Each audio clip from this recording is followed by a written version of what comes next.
Assalamualaikum warahmatullahi wabarakatuh ya.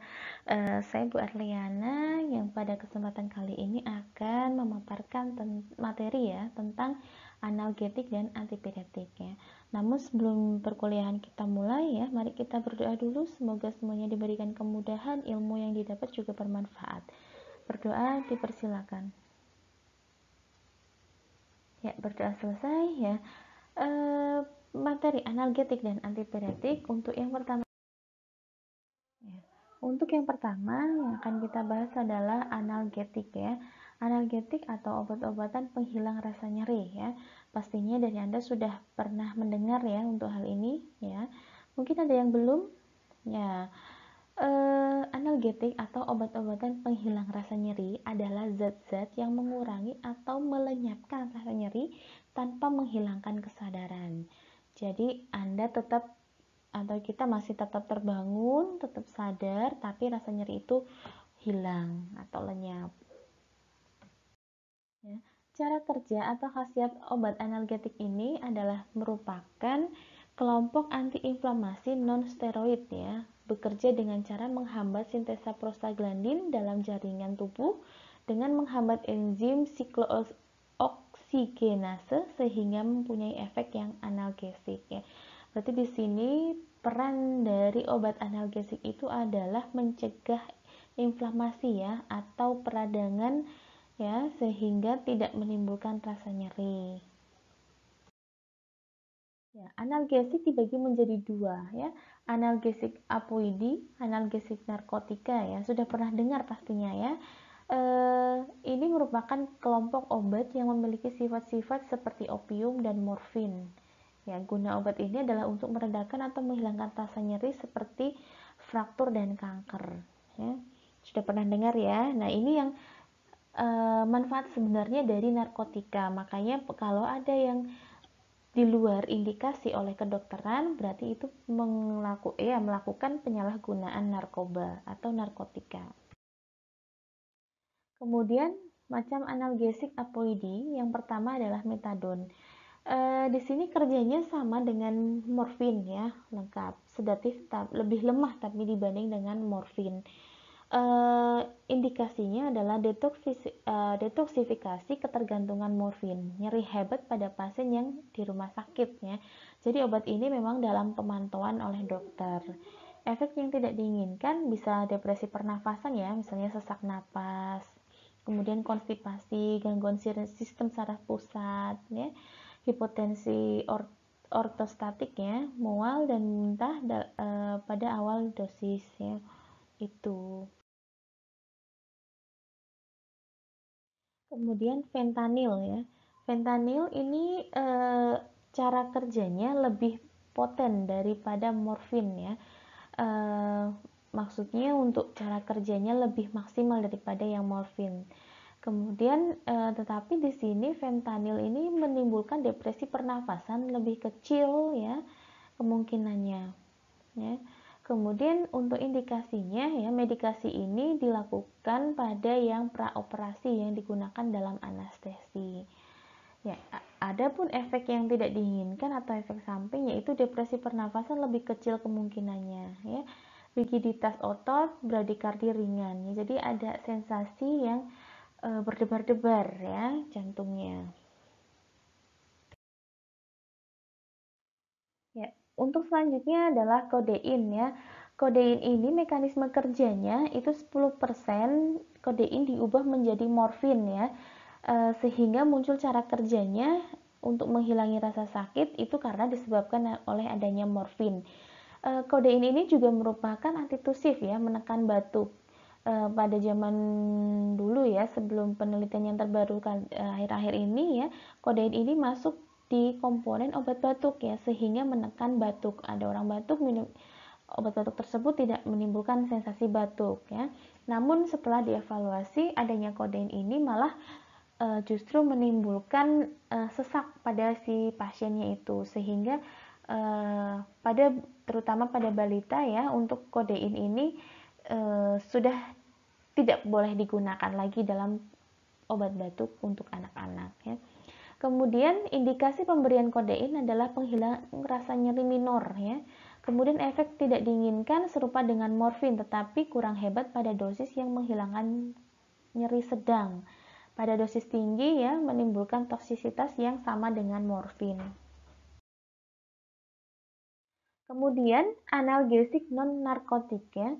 Obat analgesik non-narkotik dalam ilmu farmakologi juga sering dikenal dengan istilah analgetik, analgetika, analgesik perifer ya.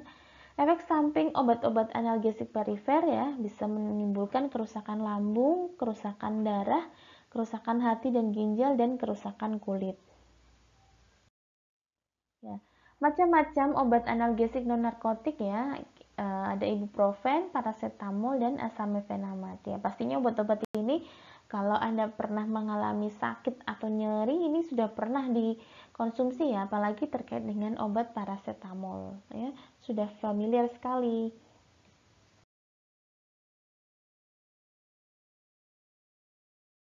Ibuprofen ini merupakan derivat asam propionat yang diperkenalkan banyak negara. Obat ini bersifat analgesik dengan daya antiinflamasinya yang tidak terlalu kuat.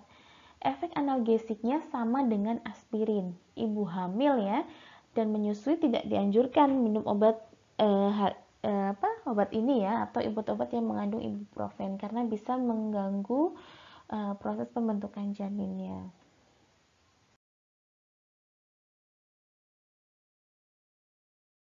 Ya, atau acetaminophen ya, merupakan derivat dari para aminofenol. Di Indonesia penggunaan paracetamol ini sebagai analgesik dan antipiretik ya, berarti bisa dua-duanya. Telah menggantikan penggunaan salisilat. Sebagai analgesik, paracetamol sebaiknya tidak digunakan terlalu lama karena dapat menimbulkan nefropati analgesik atau cedera pada ginjal ya, terutama pada saluran nefronnya ya. Jadi harus hati-hati walaupun ini aman untuk ibu hamil atau ya yang sering digunakan ya. Jadi harus tetap hati-hati.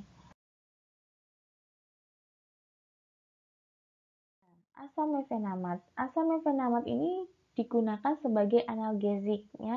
Analgesik yang kuat terikat pada protein plasma sehingga ya interaksi dengan obat anti keunggulan harus diperhatikan ya, yaitu karena dia terikat pada protein plasma. Kalau anti keunggulan itu kan anti pembekuan darah ya, itu harus diperhatikan. Kontraindikasinya adalah efek samping terhadap saluran mencerna sering timbul ya, misalnya dispepsia dengan gejala iritasi lainnya yang terdapat pada mukosa lambung ya. Jadi untuk orang-orang yang memiliki penyakit lambung itu tidak boleh menggunakan asamefenamat ya.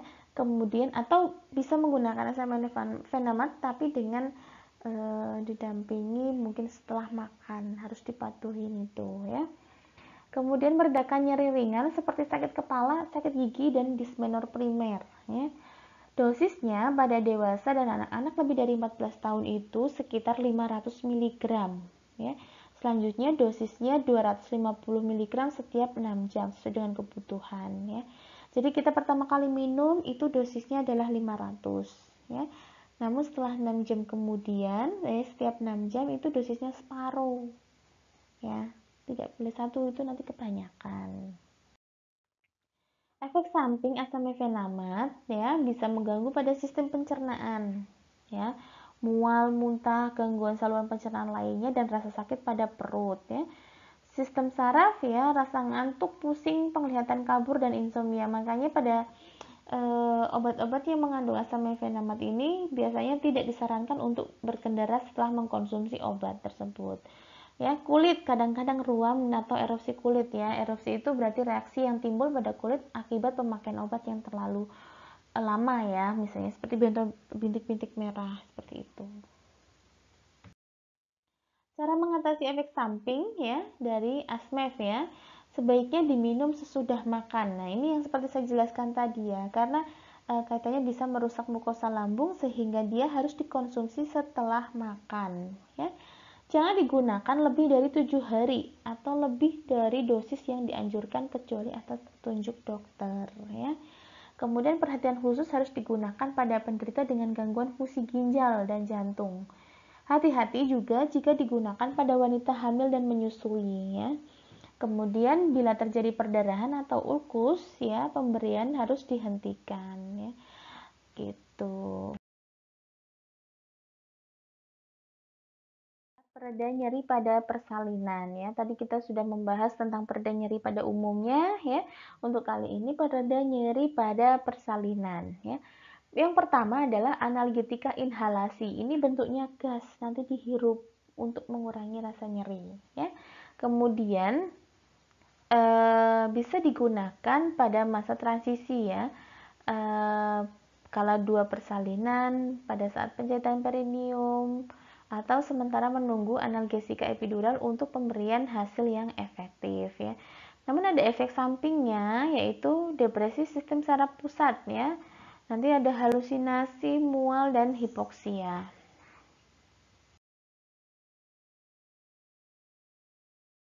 Kedua adalah apoidi ya. Ini ada macamnya ya, meperidin, meplazinol, dan seterusnya. Apoidi ini digunakan dalam persalinan, prabedah, intrabedah, pasca bedah, dan dalam masa intensif untuk menghasilkan analgetika sedasi dan pengurangan rasa cemas ya. Efek sampingnya juga seperti yang tadi ya, sistem saraf pusat. Ada gangguan pada sistem saraf pusat, fungsinya lebih tinggi. Kemudian ada depresi. Nah, ini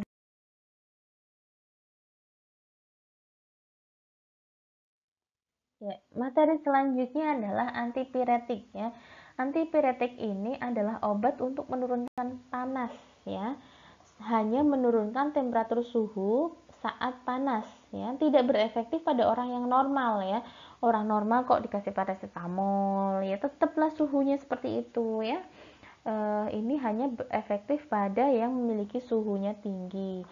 Dapat menurunkan panas karena dapat menghambat prostaglandin pada sistem saraf pusat ya, yaitu yang mempengaruhi terjadinya inflamasi atau peradangan.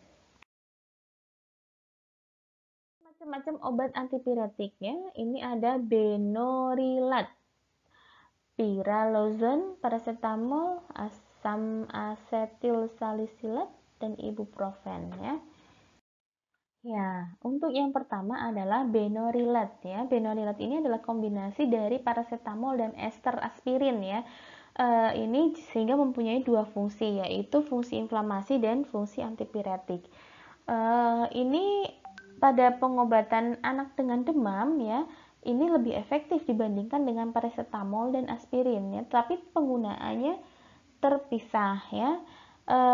Karena obat ini derivat dari aspirin, maka obat ini tidak boleh digunakan untuk anak yang mengidap sindrom Rey, yaitu suatu kondisi yang serius yang menyebabkan pembengkakan pada organ hati dan otak ya. Jadi ini tidak boleh digunakan pada anak-anak yang memiliki sindrom Rey. Pada anak-anak boleh dipakai, tetapi harus terpisah antara paracetamol dan aspirinnya.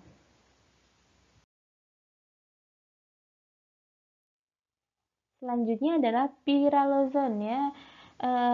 Ini terdapat dalam antalgin, neuralgin, dan novalgin ya. Ini bisa digunakan sebagai penurun panas dan juga penghilang rasa nyeri ya. Namun piralozon ini menimbulkan efek yang berbahaya, yaitu agranulositosis ya, yaitu berkurangnya sel darah putih ya, karena penggunaan analgesik yang mengandung piralozon, sehingga perlu dibantu dengan resep dokter. Ya, paracetamol selanjutnya. Merek dagangnya mungkin sudah Anda kenal ya. Ini obat yang paling sering kita gunakan untuk saat mengeluh nyeri ringan ataupun pada saat kita mengalami kenaikan suhu badan ya. Komposisinya dalam 1 sendok teh itu volumenya adalah 5 ml ya, yang mengandung paracetamol sebesar dosisnya 120 mg. Pada satu tablet ya mengandung paracetamol sekitar 500 ya, maaf, 500 mg. Jadi nanti untuk perhitungan dosisnya bisa kita pertimbangkan berdasarkan berat badan anak atau berat badan orang tersebut ya. Jadi nanti ada perhitungan membahas tentang perhitungan dosis ya pada pertemuan terakhir nanti. Nah, paracetamol ini cara kerjanya sangat cepat ya melalui saluran cerna dan dapat diekspresikan melalui ginjal. Dosis paracetamol ya ini mungkin patokan ya di bawah 1 tahun ya sekitar setengah sendok teh sampai 1 sendok teh ya.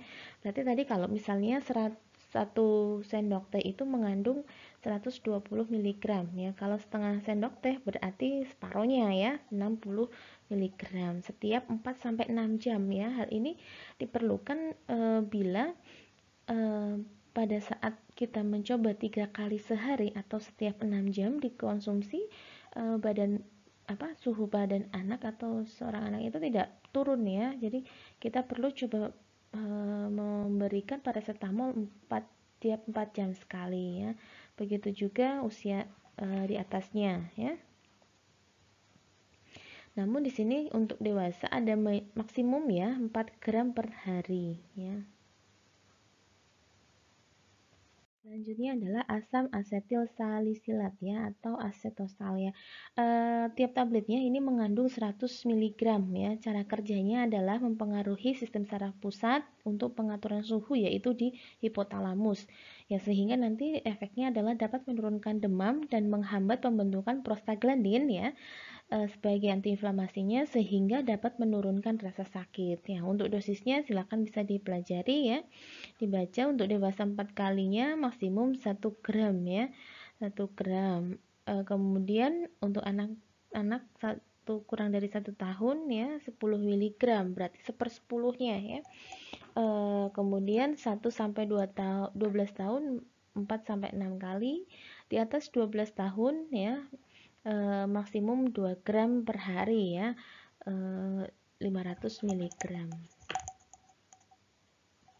ya, selanjutnya adalah ibuprofen ya nama dagangnya bisa Bufek, Proris dan ibuprofen itu sendiri ya kita juga sering mendengar ya istilah dengan obat ibuprofen yang mengandung ibuprofen nah seperti itu.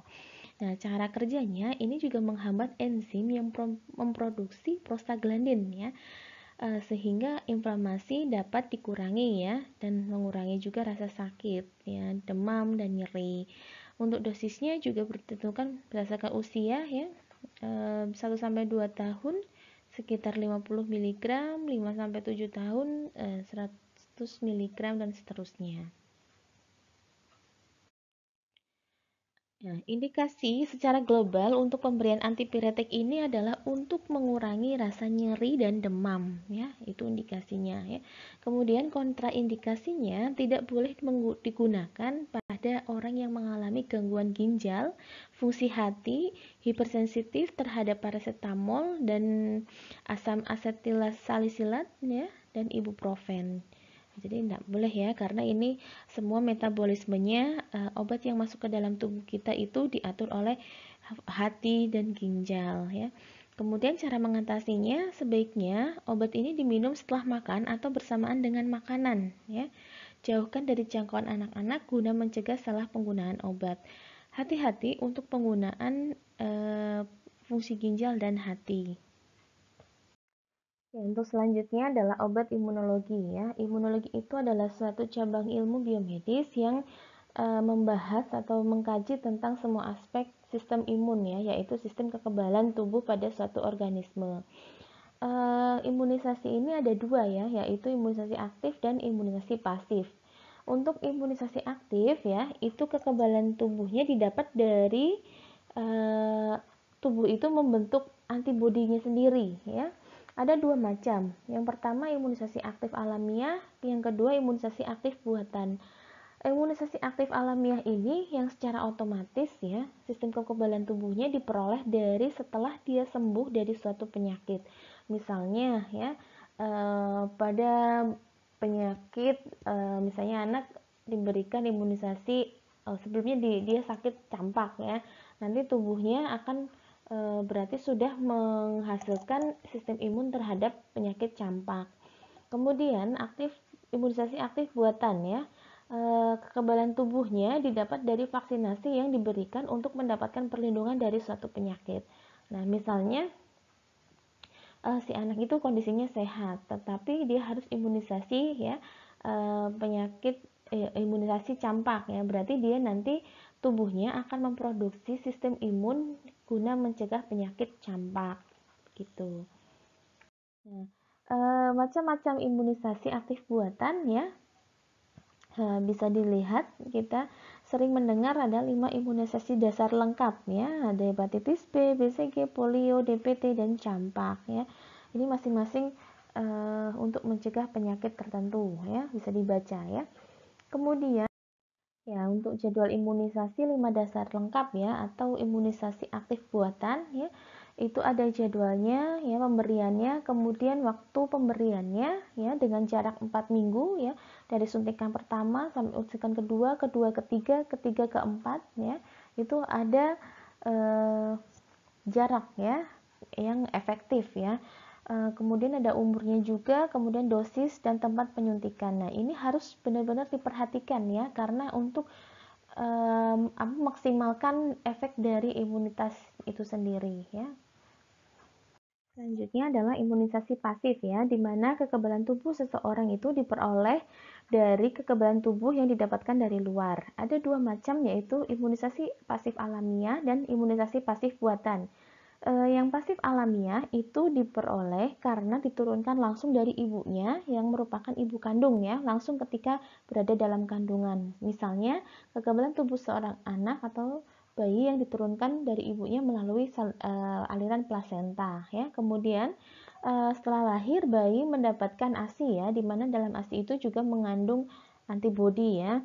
Kemudian imunisasi pasif buatan, yaitu kekebalan tubuh yang diperoleh karena suntikan serum atau menyuntikkan antibodi bagi yang mengalami defisiensi antibodi ya, untuk mencegah penyakit tertentu. Di sini ada contohnya ya.